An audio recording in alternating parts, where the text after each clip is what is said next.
혹시 저를 구해주신 분이 아, 네. 제가 구조했습니다. 마침 병원 당직을 마치고 바닷가를 산책하던 중이었거든요.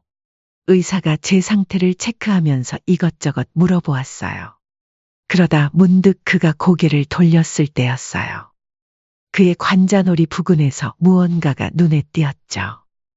형광등 빛에 반사된 흉터. 마치 화상 자국처럼 보이는. 순간 가슴이 덜컥 내려앉았어요. 그 위치, 그 모양. 마치 30년 전 아들 준호의 그것과 똑같았어요. 숨이 가빠지기 시작했죠. 괜찮으세요? 얼굴이 창백하신데. 아, 아니에요.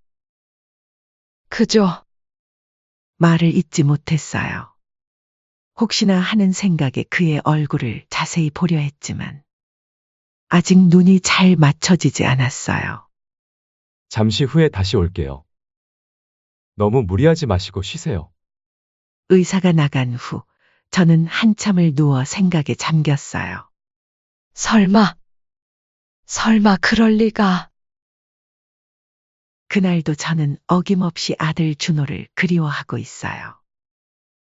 제 나이 67, 이제는 주름이 깊게 패인 얼굴과 거칠어진 손을 보면 세월이 참 빠르다는 생각이 듭니다. 오늘도 새벽 5시에 일어나 남의 집 청소를 다녀왔어요. 허리가 아파 잠시 쉬었다가 저녁엔 또 식당 일을 해야 하죠. 하루하루가 버거웠지만 그래도 버텨낼 수 있었던 건 어딘가에서 잘 지내고 있을 아들 준호를 생각하면서였죠. 30년 전만 해도 저희 가족은 평범하지만 행복한 삶을 살고 있었어요. 남편은 작은 무역회사를 운영했고 저는 6살 배기 아들 준호를 키우며 평범한 일상을 보내고 있었죠. 아침이면 남편은 준호를 업고 장난치며 출근했고 저는 그런 두 사람을 현관문 앞에서 배웅하곤 했어요. 여보, 오늘은 일찍 들어올 수 있어요? 오늘은 좀 힘들 것 같아. 거래처에서 중요한 미팅이 있거든. 미안해, 내일은 꼭 일찍 들어올게.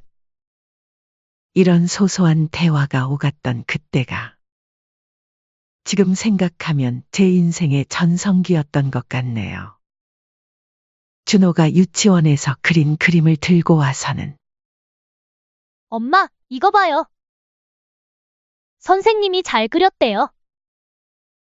라고 자랑하던 모습.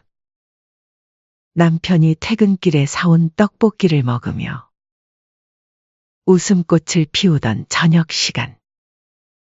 그때는 그런 일상이 영원할 줄 알았어요. 여보, 우리 영재인가 봐요. 그럼 우리 준호는 서울대 가야지. 그러려면 우리가 더 열심히 살아야겠네. 아빠, 나 커서 의사 될 거예요. 아픈 사람 다 고쳐줄 거예요. 그럼 아빠 허리 아픈 것도 나중에 고쳐주려나? 이런 대화를 나누며 꿈꾸던 미래가 있었는데. 하지만 그 행복도 잠시였어요. IMF 외환위기가 닥치면서 남편의 사업이 어려워지기 시작했죠. 거래처들이 하나둘 부도를 내면서 남편의 얼굴에도 근심이 깊어져 갔어요. 정희야, 이번만 잘 넘기면 괜찮을 거야. 새로운 거래처도 생겼고. 여보, 너무 무리하지 마세요. 조금 줄여서 해보는 건 어때요? 지금 줄이면 회사가 망해. 이 기회를 놓치면 우리 준호 좋은 학교도 못 보내고. 남편은 이 고비만 넘기면 다시 일어설 수 있어. 정희야, 나만 믿어줘. 라며 저를 설득했고 저는 남편을 믿었기에 제 이름으로 대출까지 받아 그의 사업을 도왔어요. 친정어머니께서 물려주신 작은 땅까지 담보로 잡혔죠. 하지만 상황은 점점 더 나빠졌고, 결국 저희는 모든 것을 잃게 되었습니다. 전셋집에서 작디 작은 월세방으로 옮기던 날, 준호가 물었어요. 엄마, 우리 왜 이사 가요? 전에 집이 더 좋은데. 준호야. 잠시만 이 집에서 살다가 더 좋은 집으로 갈 거야. 정말요? 약속하는 거예요? 그럼 엄마가 약속할게. 그 약속을 지키지 못한 게 너무나 마음 아파요. 월세방으로 옮기고 얼마 되지 않았을 때였죠. 날은 제가 식당 일을 새로 시작한 날이었어요. 주방 보조로 일하면서 설거지를 하다가 그릇을 깨뜨려 사장님께 꾸중을 듣고 늦게 퇴근했죠. 그날만큼은 제가 조금 더 일찍 퇴근했더라면, 아니 단 5분만이라도 더 빨리 집에 도착했더라면 하는 생각이 아직도 가슴을 무겁게 만듭니다. 골목을 돌아서는데 이상한 예감이 들었어요. 시커먼 연기가 하늘로 치솟고 있었거든요. 달려가 보니 저희가 사는 건물에서 불이 나고 있었어요. 준호야. 어디 있니? 를 외치며 불길 속으로 뛰어들었죠. 이웃들이 들어가지 마세요. 위험해요. 라고 소리쳤지만 저는 들을 수가 없었어요. 연기 때문에 앞이 잘 보이지 않았지만 준호의 울음소리를 따라 안방으로 들어갔어요. 준호야. 엄마 여기 있어? 엄마 손잡아. 준호는 겁에 질린 채 구석에 웅크리고 있었고, 제가 손을 뻗어 잡으려는 순간 불길이 번져 준호의 관자놀이를 스쳤습니다. 그 순간의 준호의 비명소리는 지금도 제 귓가에 생생하게 남아있어요. 아들 준호는 그렇게 관자놀이에 화상을 입었어요. 아무래도 얼굴에 난 화상 자국인 만큼 얼른 치료를 해야 되는데 병원비를 낼 형편이 안 돼서 치료를 받지 못했어요. 그때 저는 제가 이 세상에서 가장 무능한 엄마라고 생각했어요. 그즈음 남편의 건강도 급격히 나빠지기 시작했어요. 과로와 스트레스로 쓰러진 남편은 얼마 안가 세상을 떠났답니다. 정말 세상이 무너지는 줄 알았어요. 세상은 어찌 저에게 이토록 가혹한지. 남편은 장례식도 제대로 치르지 못했어요. 준호는 아버지가 왜 눈을 뜨지 않는지 이해하지 못했죠. 남편의 마지막 말을 듣고 며칠을 뜬 눈으로 밤을 지새웠어요. 준호의 잠든 얼굴을 바라보며 매일 밤 눈물을 흘렸죠. 그러다 어느 날, 저는 가장 힘든 결정을 내리게 되었습니다. 준호를 입양 보내기로 한 거예요. 입양을 보내기 전날 밤, 저는 준호의 옷가지들을 정리하면서 그동안 찍었던 사진들을 봤어요. 첫 돌 때 찍은 사진, 유치원 소풍 가서 찍은 사진.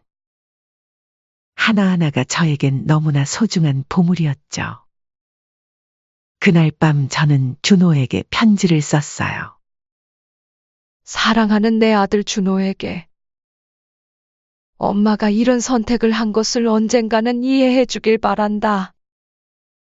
너는 더 좋은 환경에서 더 나은 부모님과 함께 자랄 자격이 있어. 내가 받은 상처도 제대로 치료받을 수 있을 거야. 엄마는 평생 너를 잊지 못할 거야.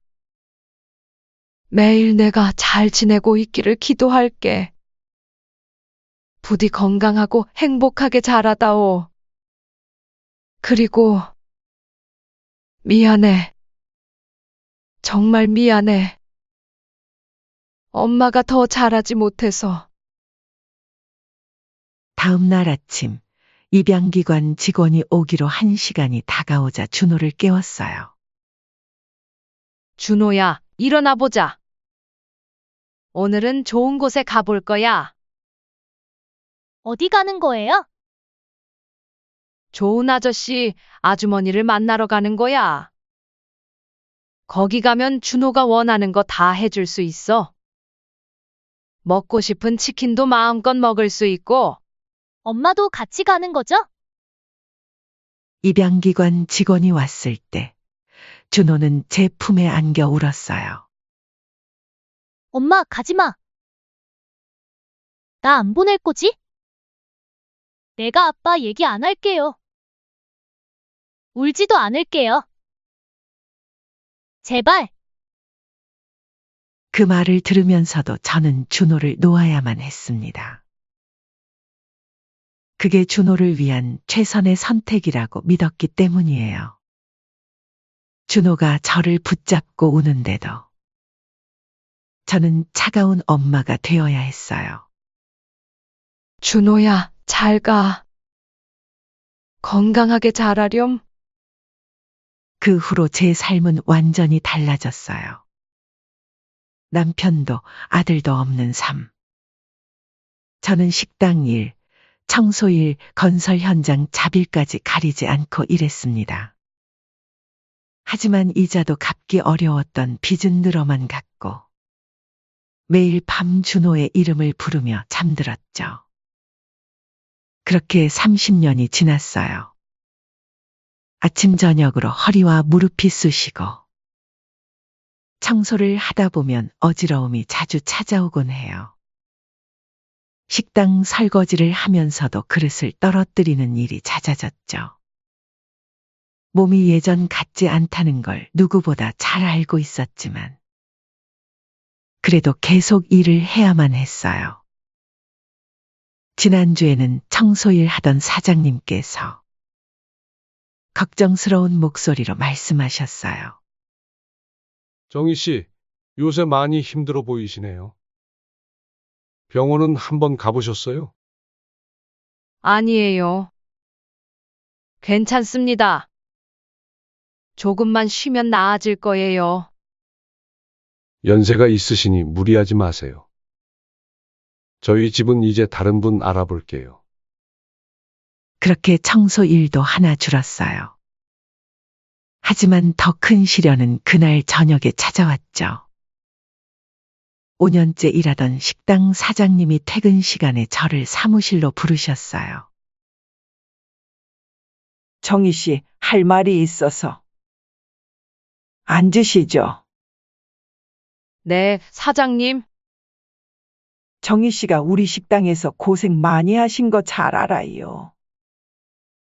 하지만 요즘 손님들이 많이 줄어서 제가 월급을 조금 줄여서라도 그게 아니라 젊은 친구를 구하기로 했어요.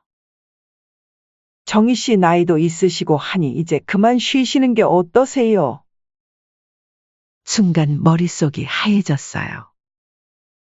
목소리가 떨리는 걸 감추려 애쓰며 말씀드렸죠. 사장님, 제가 더 열심히 할게요. 그릇 안 깨뜨리고 꼭 조심할게요. 미안해요, 정희 씨. 이번 달 월급에 퇴직금까지 넣어서 드릴게요. 사장님이 건네주신 흰 봉투를 받아들고 식당을 나서는데 다리가 휘청거렸어요. 골목길에 쭈그려 앉아 한참을 울었죠. 이제 방세는 어떻게 내야 하나? 병원비는 어떻게 해야 하나? 머릿속이 복잡했어요. 집으로 돌아와 보니 집주인이 남긴 쪽지가 와 있더군요.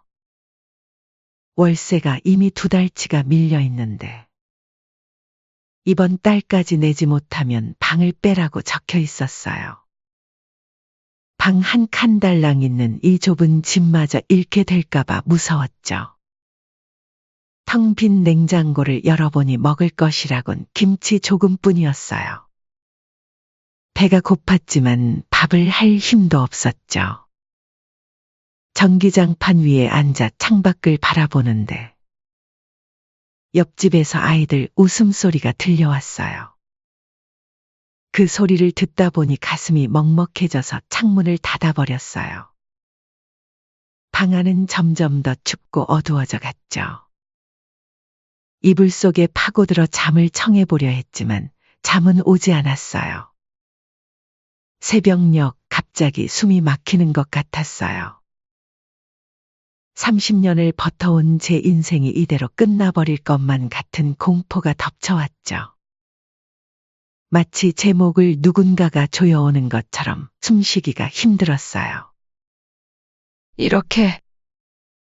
이렇게 살아서 뭐하나. 그때 문득 어릴 적 기억이 스쳐 지나갔어요. 부모님과 함께 갔던 여수 밤바다.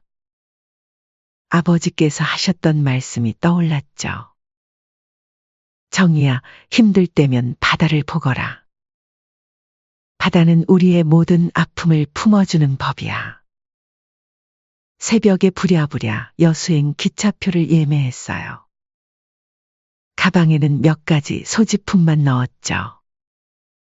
그리고 30년 동안 준호에게 쓴 편지들도 챙겼어요. 한 번도 보내지 못한 편지들이에요. 여수에 도착했을 때는 해가 저물고 있었어요. 바닷가로 가는 버스를 타면서 창밖을 바라봤죠. 달라진 여수의 모습이 낯설었어요. 화려한 건물들이 늘어섰고 관광객들로 거리가 붐볐죠. 만성리 해수욕장에 도착해서 가만히 바다를 보고 있었죠. 차가운 겨울바람이 얼굴을 때렸지만 움직일 수가 없었어요. 밤바다 위로 쏟아지는 불빛들이 너무나 아름다웠거든요. 하지만 그 아름다움조차 제 마음을 더 아프게 할 뿐이었죠. 주머니에서 준호에게 썼던 편지들을 꺼냈어요. 바람에 날려가지 않게 꽉 쥐고서 한 장 한 장 읽어보았죠. 사랑하는 준호에게. 오늘은 내 20살 생일이구나.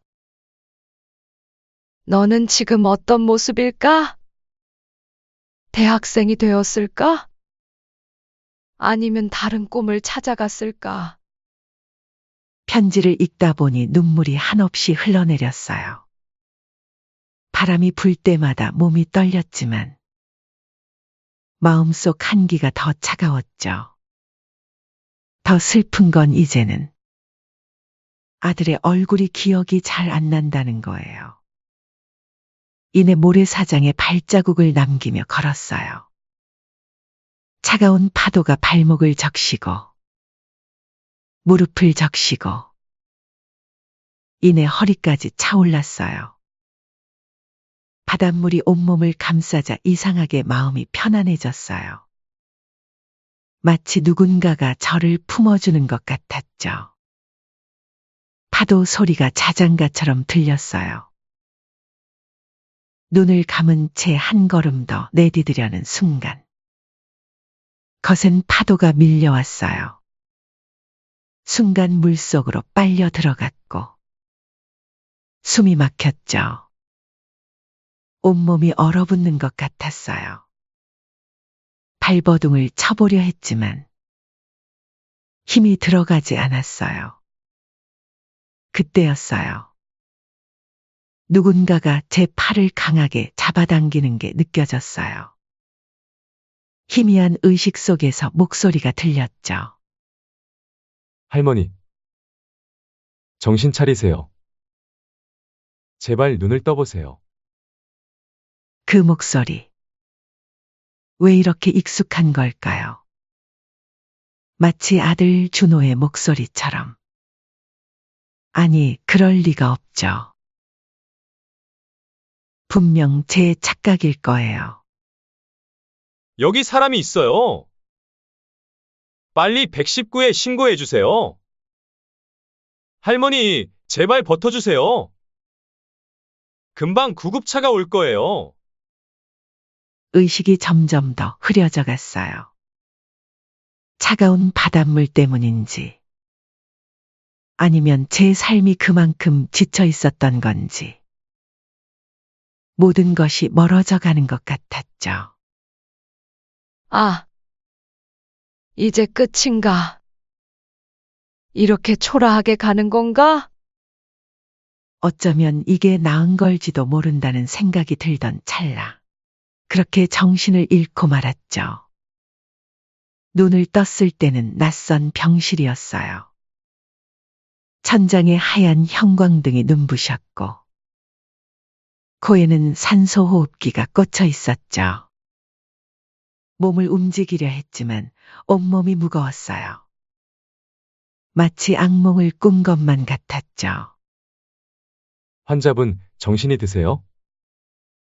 하얀 가운을 입은 의사가 제 앞으로 다가왔어요. 아직 눈이 흐릿해서 그의 얼굴은 잘 보이지 않았죠. 여기가 어디죠? 여수의료원 응급실입니다. 어젯밤 인근 해변에서 구조되셨어요. 그제서야 어젯밤의 일이 천천히 기억났어요. 차가운 바다. 숨이 막히던 순간.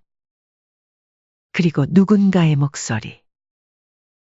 혹시 저를 구해주신 분이 아, 네. 제가 구조했습니다.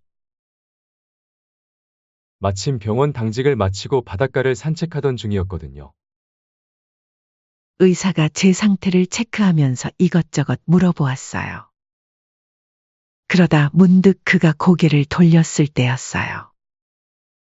그의 관자놀이 부근에서 무언가가 눈에 띄었죠. 형광등 빛에 반사된 흉터. 마치 화상 자국처럼 보이는. 순간 가슴이 덜컥 내려앉았어요. 그 위치, 그 모양. 마치 30년 전 준호의 그것과 똑같았어요. 숨이 가빠지기 시작했죠. 괜찮으세요? 얼굴이 창백하신데. 아니에요. 그저 말을 잇지 못했어요. 혹시나 하는 생각에 그의 얼굴을 자세히 보려 했지만 아직 눈이 잘 맞춰지지 않았어요. 잠시 후에 다시 올게요. 너무 무리하지 마시고 쉬세요. 의사가 나간 후 저는 한참을 누워 생각에 잠겼어요. 설마 그럴 리가. 하지만 그 흉터는 분명했어요. 화재 사고 당시 준호가 다쳤던 바로 그 자리. 그 모양 그대로였죠. 1시간쯤 지났을까 젊은 간호사가 링거를 교체하러 들어왔어요. 할머니, 좀 어떠세요? 저기 조금 전 의사 선생님. 아, 김준호 선생님 말씀하시는 거예요? 그 순간 온몸이 굳어버렸어요. 김준호. 이름까지도. 그 선생님. 얼굴에 흉터는 혹시 아, 네. 어릴 때 화재 사고로 다치셨대요. 할머니? 할머니? 어디 불편하세요? 간호사의 말이 귓가에서 멀어져 갔어요. 머릿속이 하얘지면서 온갖 기억이 스쳐 지나갔죠. 화재의 사고가 났던 그날. 준호의 비명 소리. 병원에서 울며 자신의 상처를 만지던 준호. 자리에서 일어나려고 했더니 간호사가 말렸어요. 안 돼요, 할머니. 아직 움직이시면 잠깐만. 잠깐만 그 선생님을 뵈야. 지금은 수술 중이세요. 저녁에나 병실 회진 오실 거예요. 하루가 1년처럼 느껴졌어요. 창밖으로 해가 저물어가는 걸 보며 가슴 한켠이 터질 듯이 아파왔죠. 만약 정말 그가 준호라면. 하지만 한편으로는 두려웠어요. 그가 준호가 아닐 수도 있다는 두려움. 설사 준호라 해도 저를 원망할지 모른다는 두려움. 해가 완전히 저물 무렵 복도에서 발소리가 들렸어요. 그리고 문이 열리면서 그가 들어왔죠. 할머니, 좀 어떠세요? 상태가. 말을 하던 그가 갑자기 멈췄어요. 이제는 눈이 좀 맑아져서 그의 얼굴이 선명하게 보였거든요. 관자놀이의 흉터가 더욱 또렷이 보였죠. 선생님. 그 흉터는 네? 아. 이건 어릴 때 화재 사고로. 혹시 6살 때 양천구에서 그의 얼굴이 순간 굳어졌어요. 그도 뭔가를 느낀 걸까요? 어떻게 그걸. 저는 떨리는 손으로 가방을 열었어요. 30년간 한 번도 놓지 못했던 준호의 사진을 꺼냈죠. 어린 준호가 웃고 있는 사진이에요. 이 사진 기억나나요? 사진을 본 순간 그의 손이 떨리기 시작했어요. 얼굴이 하얗게 변했고 눈에는 눈물이 고이기 시작했죠. 이 사진은 어떻게. 준호야. 미안해. 엄마가. 그 순간 병실 문이 열렸어요. 여보, 도윤이 학교의 시간이. 단정한 차림의 여자분이 들어오다가 우리를 보고 멈췄어요. 뒤에는 교복 차림의 남학생도 있었죠. 아빠, 무슨 일이에요? 아들의 목소리에 준호는 급히 눈물을 훔쳤어요. 하지만 이미 늦었죠. 그의 아내는 날카로운 눈빛으로 상황을 살폈고 아들은 어리둥절한 표정이었어요. 도윤아. 잠깐만. 엄마랑 먼저 가 있을래? 저는 얼른 사진을 다시 가방에 넣으려 했어요. 이런 상황을 만들어서는 안 되는 건데. 준호의 행복한 가정에 제가 끼어들어서는 안 되는 건데. 죄송해요. 제가 실수를. 자리에서 일어나려는 순간 준호가 제 손을 잡았어요. 그의 손이 떨리고 있었죠. 잠깐만요. 제발. 가지 마세요. 30년 만에 처음 잡아보는 아들의 손. 따뜻했어요. 하지만 한편으로는 마음이 찢어질 것 같았죠. 준호야. 미안해. 정말 어머니. 맞으신가요? 떨리는 목소리로 묻는 준호를 바라보며 저는 끝내 참았던 눈물을 터뜨리고 말았어요. 30년의 시간이 주마등처럼 스쳐 지나갔죠. 병실 안에는 무거운 침묵이 흘렀어요. 준호의 아내는 저를 바라보고 있었고 손주 도윤이는 어리둥절한 표정이었죠. 도윤아, 엄마랑 먼저 집에 가 있을래? 준호가 떨리는 목소리로 말했어요. 병실 문이 닫히고 저와 준호만이 남았어요. 준호의 목소리가 떨렸어요. 그래. 내 관자놀이의 흉터. 그날 화재 사고 때문에 생긴 거지? 엄마가 늦게 들어와서 내가 말을 잇지 못하고 흐느끼는데 준호가 제 손을 꼭 잡았어요. 그의 손도 떨리고 있었죠. 기억나요? 그날의 일이. 불길 속에서 어머니를 찾았던 일도. 병원에서 울면서 상처를 만졌던 일도.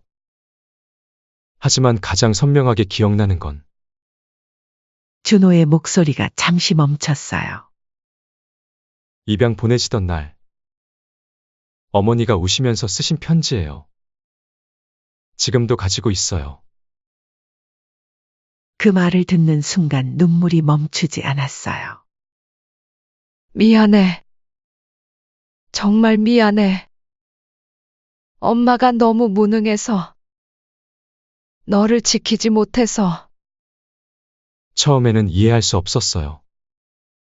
왜 저를 보내야 했는지. 매일 밤 어머니를 원망했죠. 하지만 시간이 지나고 나서 많은 것을 깨달았어요. 엄마는 얼마나 힘들었을까? 혼자서 얼마나 외로웠을까? 그때 어머니의 마음도 조금씩 이해하게 됐어요. 준호는 잠시 말을 멈추고 깊은 한숨을 내쉬었어요. 입양된 뒤 좋은 양부모님을 만났어요. 공부도 열심히 했고 의사가 된 것도 어릴 때 제 상처를 치료해주지 못해 안타까워하셨던 어머니 생각 때문이었을지도 모르겠어요. 우리 아들 이렇게 훌륭하게 자랐구나. 어머니. 사실 전 오래전부터 어머니를 찾고 있었어요. 양부모님께 모든 걸 말씀드렸더니 오히려 친어머니를 찾아보라고 해주셨거든요. 서울의 양천구도 몇 번 가봤어요. 하지만 내가 이사를 자주 다녔지. 일자리를 찾아 여기저기. 그러다 얼마 전 여기 여수의료원으로 오게 됐어요. 서울의 큰 병원에 있었지만 뭔가에 이끌리듯 마치 운명처럼 준호의 목소리가 떨렸어요. 그리고 어젯밤 바닷가에서 웬 할머니를 발견했을 때 처음에는 몰랐어요. 하지만 구급차 안에서 산소 마스크를 씌워드리는데 왠지 모르게 가슴이 아팠어요. 마치 오래전부터 알고 있던 분 같았거든요. 준호야. 이번 수속을 하면서 신분증을 봤어요. 윤정이. 그리고 양천구 주소. 그때 가슴이 멎는 것 같았어요. 순간 제 가슴이 쿵 하고 내려앉았어요. 준호는 처음부터 눈치를 채고 있던 거였죠. 네. 어머니가 눈을 뜨시기를 기다렸어요. 어머니의 목소리를 듣고 싶었거든요. 제가 정말 찾던 그 사람이 맞는지 확인하고 싶었어요. 준호가 갑자기 자리에서 일어났어요. 그러더니 저를 꼭 안아주었죠. 어머니, 이제 저희가 모실게요. 여기 여수에서 저희와 함께 사세요. 하지만 내 아내분이 걱정 마세요. 여진이는 이미 알고 있어요. 제가 친어머니를 찾고 있다는 것도, 어머니의 사연도 이미 다 말했거든요. 아까는 그저 놀라서. 그때 병실 문이 살며시 열렸어요. 준호의 아내가 들어왔고 그 뒤로 도윤이도 보였죠. 어머님, 준호의 아내가 조심스럽게 다가왔어요. 죄송해요. 아까는 제가 너무 놀라서. 사실 남편에게 어머님 얘기를 많이 들었어요. 이렇게 만나 뵙게 되어 정말 기뻐요. 아빠. 누구예요? 도윤이가 쑥스러운 듯 물었어요. 이분이 아빠의 친어머니야. 내 친할머니시지? 도윤이가 저를 바라보며 밝게 웃었어요. 할머니. 저는 도윤이에요. 이제 자주 뵐 수 있겠죠? 그 순간 눈물이 왈칵 쏟아졌어요. 이렇게 행복한 순간이 올 거라고는 상상도 못했거든요. 그래요, 어머니 저희랑 같이 집에 가요. 우리 집은 바다가 보이는 아파트예요. 남는 방도 따로 있어요. 그 방 쓰시면 될 것 같아요. 준호의 아내가 따뜻하게 말했어요. 저기, 제가 불쑥 나타나 폐를 끼치는 건 아닌지. 어머니, 이제 더 이상 혼자가 아니에요. 우리가 함께 살아요. 30년. 너무 오래 기다리셨잖아요. 창밖으로 여수의 밤바다가 반짝였어요. 30년 전 준호를 보낸 그날처럼 별들이 가득한 밤이었죠. 하지만 이번에는 달랐어요. 이제는 더 이상 혼자가 아니니까요. 할머니, 저 이따 피아노 연주회 있는데. 와주실 거죠? 도윤이가 해맑게 웃으며 물었어요. 그래. 꼭 갈게. 우리 손주. 병실 창 너머로 들어오는 달빛이 우리 가족을 비추고 있었어요. 30년의 그리움과 아픔이 한순간에 녹아내리는 것 같았죠. 이제야 저는 진정한 평화를 찾은 것 같아요. 어머니, 이제 고생 그만하시고 저희와 함께 행복하게 사세요. 준호가 제 손을 꼭 잡았어요. 그래. 이제. 정말 행복하구나. 그렇게 저는 여수에 내려와 아들과 함께 살게 되었답니다. 마치 저의 30년이란 세월이 보상이라도 받은 듯. 너무나도 행복한 나날을 보내고 있어요. 하지만 한편으로는 걱정이 됩니다. 평생 행복이라는 걸 사치로 여기며 살아왔던 저에게 언제 다시 불행이 찾아올까 싶더라고요. 그래도 저에게 찾아온 선물 같은 일들은 그동안의 고생을 보답받는 느낌이었어요. 제 사연은 여기까지입니다. 그동안 제 이야기 들어주셔서 정말 감사합니다.